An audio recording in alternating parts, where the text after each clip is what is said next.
All right, I welcome you once again to another section of science tutorial class. You're welcome. Our topic for today is scientific quantities, tools and their uses. Scientific what? Quantities, their tools and their uses. So during the course of today's class, you'll be learning what scientific quantities are. We're going to also understand some of the fundamental quantities and some of the instruments or equipment we use in measuring these fundamental quantities. Actually, some that we're going to consider today, I'm going to list them out at the end of this class as a note. Those are the length, the time, the mass and weight. So that's what we want to consider for this section. In subsequent section, you're going to see the continuation of the other ones. So now, when you hear the word scientific quantities, these are the parameters we use in quantifying and qualifying of matter. Quantifying and qualifying of what? Matter or object or substance in science. What do we mean by quantifying and qualifying? Quantifying means you're measuring the amount of something. Qualifying means you are telling the efficacy, the efficiency of what? Such matter or such object. How strong something is. How good is it? So we're talking about, we are what? Qualifying it. Okay, is this something that is a good or bad object or substance? So when we talk about scientific quantities, we are talking about the parameters that we use to what? To quantify and qualify substances in science. Do you understand that now? So there are a lot of ways to do that. So the following terms are used in describing what we use in measuring some of the scientific quantities. We can use equipment, we can use devices, instruments and implements to what? To measure some of these quantities. Are you getting that now? That means if you want to take the good measure of quantifying and qualifying matters, that's to take the amount of matter or to know how good matter is. So the word quantify means what? Measure of amount.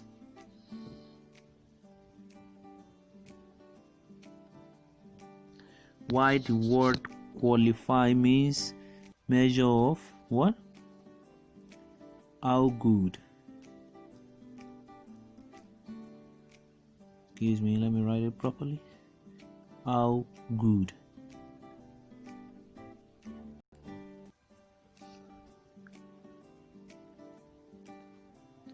So qualify means how good something is, while quantifying means the amount of something, the quantity of something.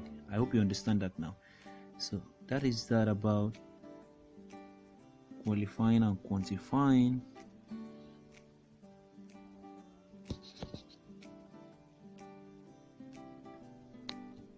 All right, so now we said we have different devices or different way to measure some of these quantities. We have equipment, devices, instruments and implement. We have them a lot in science because most time, science research takes place where? In the laboratory. So in the laboratory, we are expected to have a lot of equipment, a lot of facilities, a lot of measuring scientific quantities, tools, implements, devices, instrument machines that we can use to what? Quantify and qualify matter. Are you getting that now in science? So we have them a lot. But for the sake of today's class, we just want to consider just few of them. In progression, we're going to check them one after the other. Are you getting that now? So some of the scientific quantities that we have in science. The first one we are going to consider is length. Length is one of the fundamental quantity. What do I mean by fundamental? It's one of the basic quantity that we have in science. And what is it? It is a measurement of the extent of something from one point to another. When you are measuring what? The extent, the distance, the gap of something from one point to another. Can you take a good look at this image? You can see this. That's extent of something. Are you hearing that now? The distance, the gap of something. How long or how wide an object is. So what are we doing? We're measuring the length. That's a quantity. So what are the instruments we can use to measure quantity? But before we go into that, let's take a good look at this. We have a modern instrument and ancient instrument for measuring length. We said length is the what? The measurement of the extent of something. That's how long, how wide, or the distance from a gap of a gap. So now we have the ancient instrument. That's the foot. These are the instruments that we use in the olden days. While these are the what? The contemporary instrument. Those are the instruments we use in our present generation, in our days. These are what? Ancient instruments, such as footstep, such as rope, such as handspan, such as arm length. Are you getting that now? These are the ancient instruments that we use in measuring length. Why the modern instrument we use in measuring length? We have the ruler, we have the measuring tape, we have the screw gauge. Now listen, screw gauge is used for measuring the internal diameter.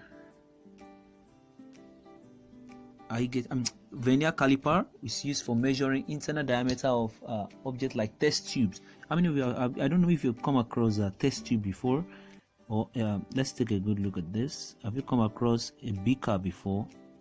Have you ever seen something like this in science before? Good. This is a conical flask, isn't it? Now, for example, I want to check the diameter of this conical flask. I want to check the distance of this conical flask from this point to this point. What can I use? I can simply use this instrument called vernier caliper. Can you see this? Instrument called what? Excuse me. Instrument called vernier caliper. This one. The vernier caliper is used for measuring the diameter of small cylindrical objects. Are you getting it now? Good. While the screw gauge can be used for measuring the external of a wire. For example, now if you have wire, you want to measure the diameter, the diameter of wire. Take for example, we have something like this. You have a pipe or a wire like this, and you want to measure the diameter of this wire. You know this will be the diameter, isn't it? This wire is assumed to be a cylinder, a big one, for example. If it's assumed to be a big one and you want to measure if you cut up this part and you bring it like this, if you want to measure the diameter of such substance or such objects in science, we make use of screw gauge. Exactly, screw gauge will be able to tell us the diameter of such object in science. So now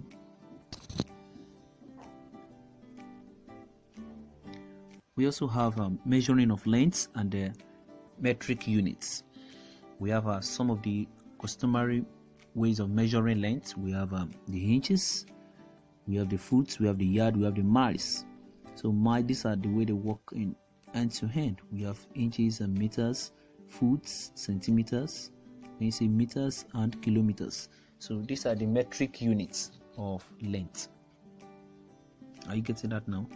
We have 10 millimeters make 1 centimeters. I'm sure you know that. 10 centimeters make 1 what?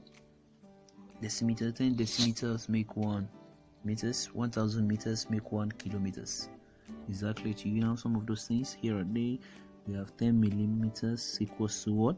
1 centimeter, and 100 centimeters is equivalent to 1 meters.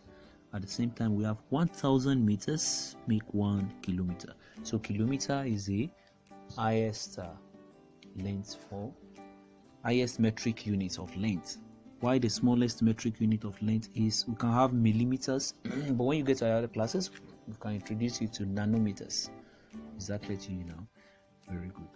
So this is what we discuss about length. We said is a metric unit, is a measurement of the extent of something from one point to another, from one point length to another. Like if we want to measure from the edge of this book now to the edge of this page, what we do, you can use any of these tools we have here: ruler, measuring tape, screw gauge, clipper, and the likes, to just what, get the measurement of the extent of such object, or the height, or the length. You get it? So length could be in either vertical. When it's in vertical and in extension this way, we call it length. And when we get to 2D shapes and 3D shapes, we have them in different dimensions, especially in mathematics. But for the sake of science, we call them length generally. With the vertical length, vertical length is what? That's height. If you have vertical length like this, vertical length is called height. It's fair in mathematics when we are discussing geometry. But when we talk about horizontal length this way, we're talking about lengths of an object. Exactly to so, and we have diagonal at the same time. Diagonal means it's neither vertical, neither is it horizontal. This is horizontal length and this is vertical. Exactly, great. So let's move on to what we have next. So now let's check another one, which is time. What is time? Time is the measurement of the duration or period at which an event is taking place. What do we say again? Time is the measurement of the duration or period at which an event is taking place.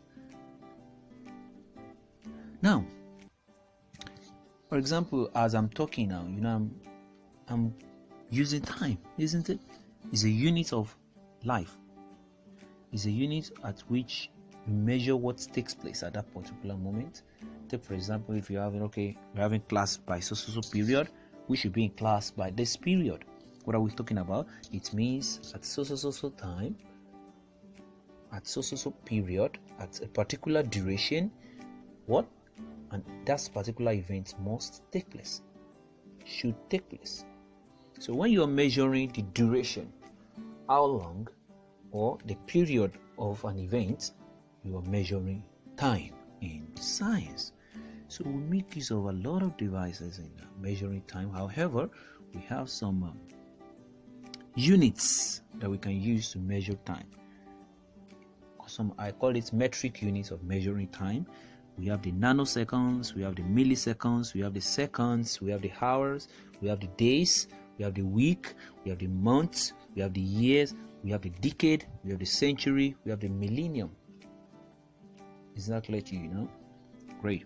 So now here are some of the tools or instruments we can use in measuring time. We can have a wristwatch to measure time of the day. We can have wristwatch in either digital form or analog. Can you see an analog here? No. Let me zoom this so you should be able to see. Can you see an analog clock? And this is the wristwatch. We can also have a stopwatch. Stopwatch is using to measure the time of an event. For instance, you want to know how long will happen, how long a particular event will take. You can make use of a stopwatch. At the same time, we have a digital wall clock in our home. Then we have hourglass. Exactly, we have an hourglass. We have hourglass here. There's an hourglass here.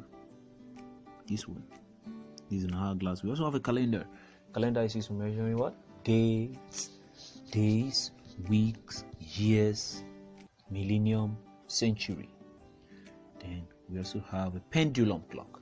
A pendulum clock is one of the ancient clocks that we use in measuring time in those days.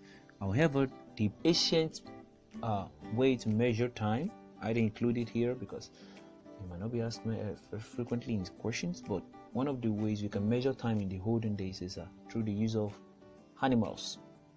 Cock, the rooster. A rooster can be used in taking time in ancient days. I mean, in the olden days, a rooster. At the same time, they observe the sun. Our forefathers, they observed the sun to tell the time in those days when technology has not come about with using equipment for measuring time. So now let's move to the next topic. The next section is mass and weight. Let's take a good look at this. We say mass is the measure of the amount or quantity of matter. Sorry, there is a mistake here from the write-up, the graphical error here. This is not correct. This should be the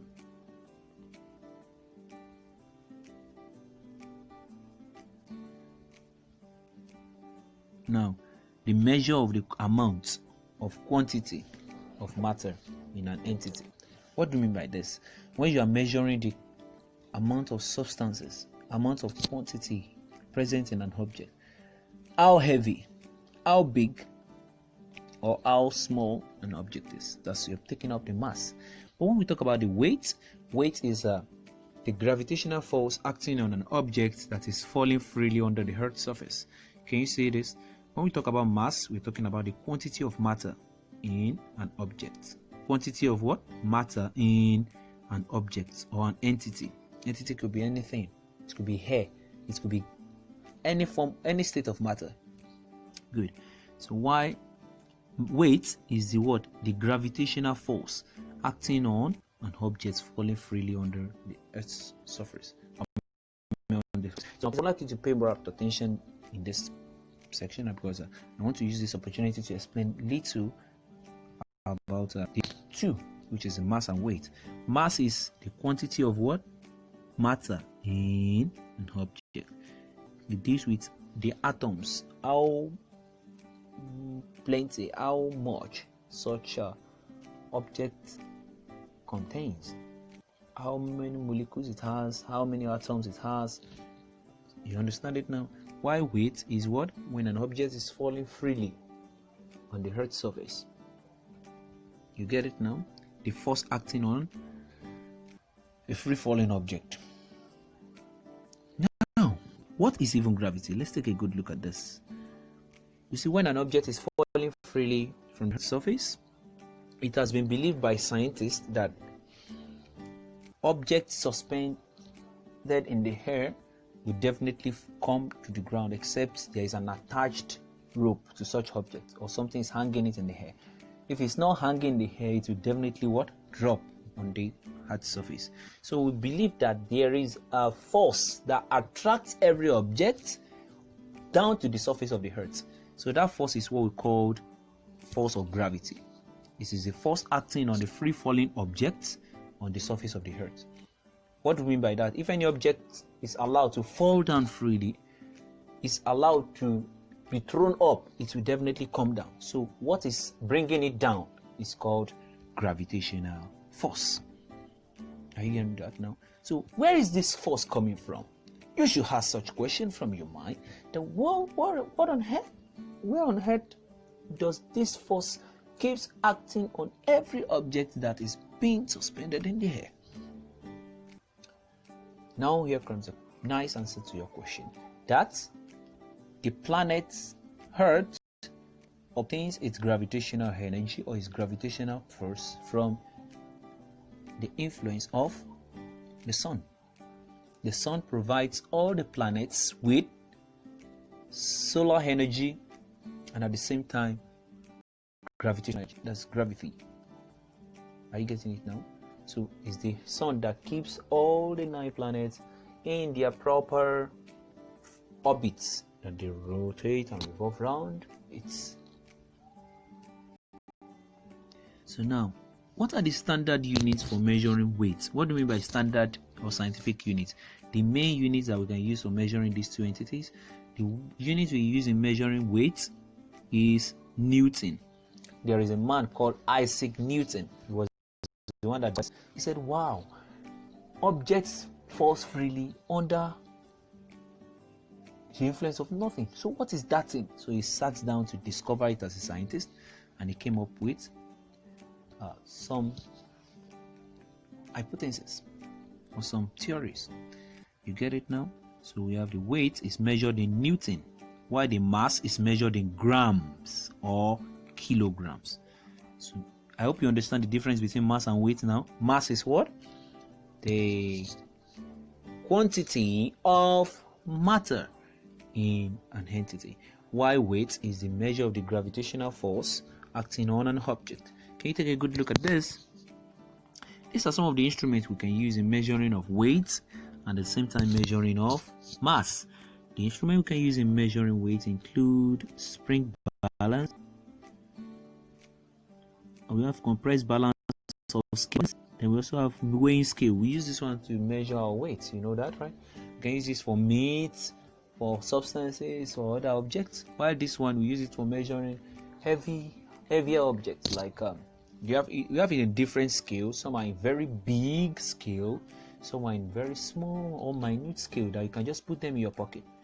Yes. So this one is usually, you know, when they are taking it, it can be used and taking of object, big or small object, irrespective of their size.